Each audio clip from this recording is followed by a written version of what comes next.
Hey guys, today I'm going to be showing you how I made this insanely insane drop. I'm doing this video because 2 videos ago you heard a snippet of this drop, and I got more requests to do this video from you guys in the comments than I've ever gotten on a specific drop ever before in my history on YouTube. So the drop we're going to be making sounds like this.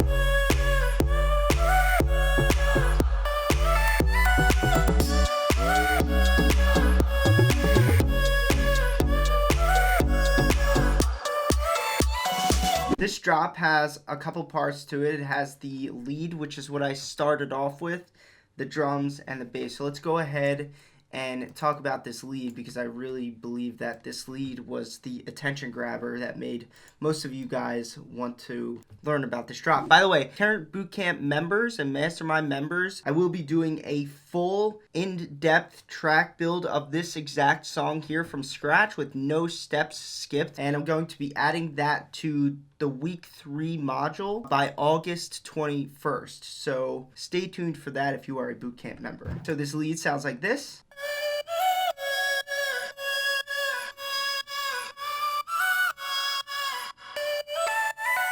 All I did is I went on to splice.com and dug around for vocal samples, and I used this Dylan Matthew vocal. It sounds like this.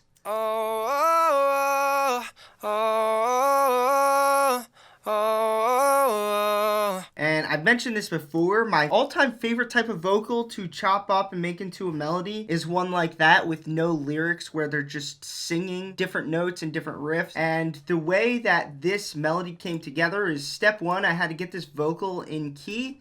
And so when I'm just key matching a vocal, well, I actually started with the vocals so I didn't have to key match it, but I did put this 5 semitones up into this key, which I thought just sounded better for what I was going for.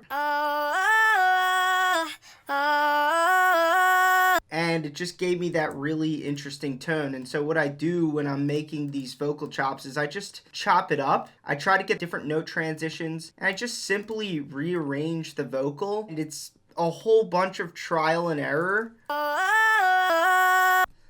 until you get like interesting things. So like even that right there I think sounded really cool, but I did a bunch of that until I ultimately came up with this guy right here.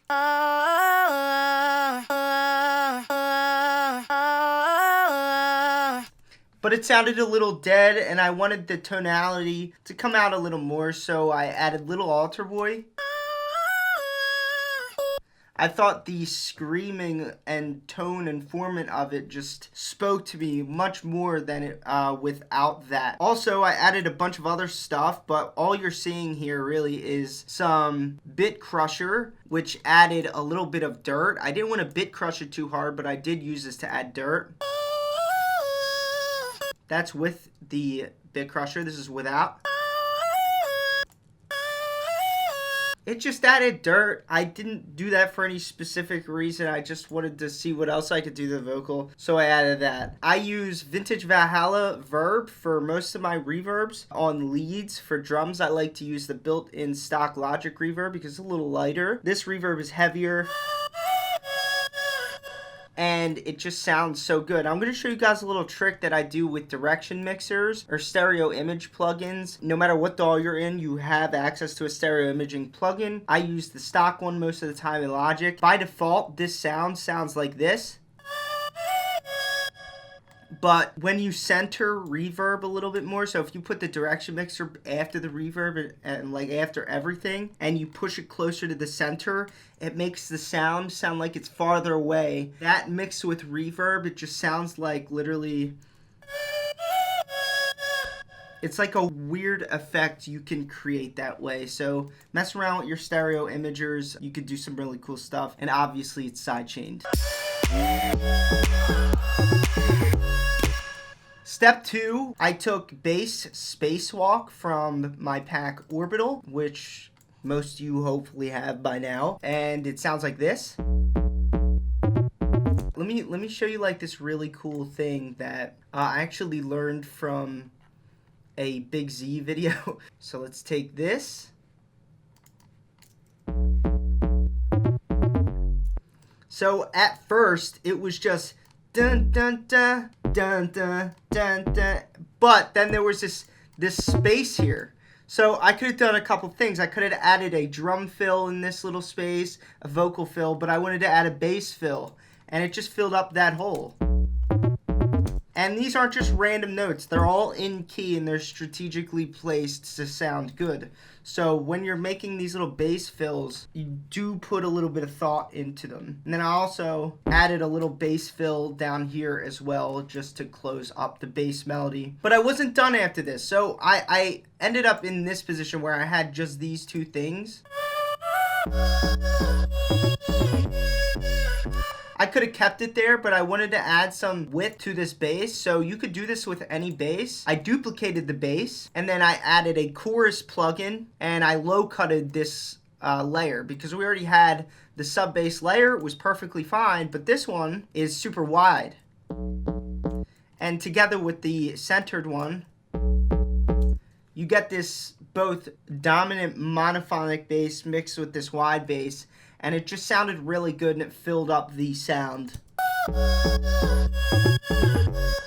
really well, and those both actually sound good with Saturn on the master, which is saturation. Next, after this, what I did was I got the chords down, and once you have the bass and the lead sounded good, the chords are the most easy thing like you could do. All you do is follow the bass. So what I did is I soloed the bass, ignored the lead, and then I took Pluck Funky from Orbital and then Pluck Summer from Orbital, link in the description.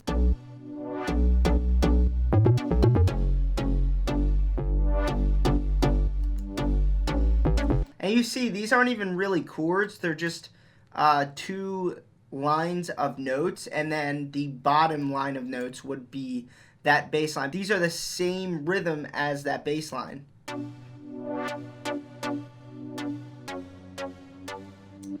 And then Pluck Summer. So this was just like a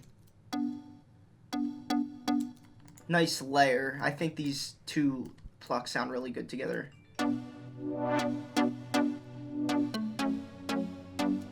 So we get that sound. So that was pretty much the meat of everything, which was the lead, the chords, and the bass sound. And then everything else is really just extra stuff like drums. So if I solo out the drums, you'll get a good idea of, you know, what we're working with.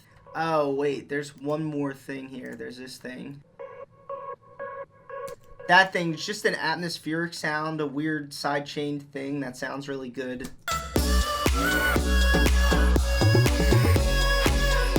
Let me go ahead and solo out these drums so you could hear them. This is the best part about having an exciting lead, is the drums could be so rock solid boring, and it's still going to be fun to listen to because your bass line and your lead just kill it.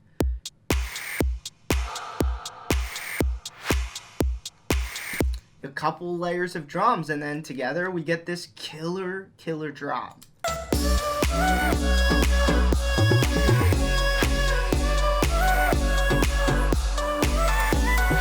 What I'm going to be doing on this channel from here on out is I'm going to be giving away free samples and presets in the community tab. I want to give you them right here on YouTube, and the way that you can get notified for when I do give stuff away in the community tab here is you have to subscribe to this channel and turn on the notification bells to show all notifications for every time I make a move here on YouTube, and that's how you will be notified when I give away free sounds and samples and presets. Also, like I said, I will be doing a full track from scratch build of the song with no steps skipped, and that will be added to the bootcamp on August 21st. If you would like to join me in the bootcamp and get access to my mastermind, I'll left the link at the top of the description below. Go ahead and check that link out if you would like to accelerate your music production skills, and of course, stay tuned for next video.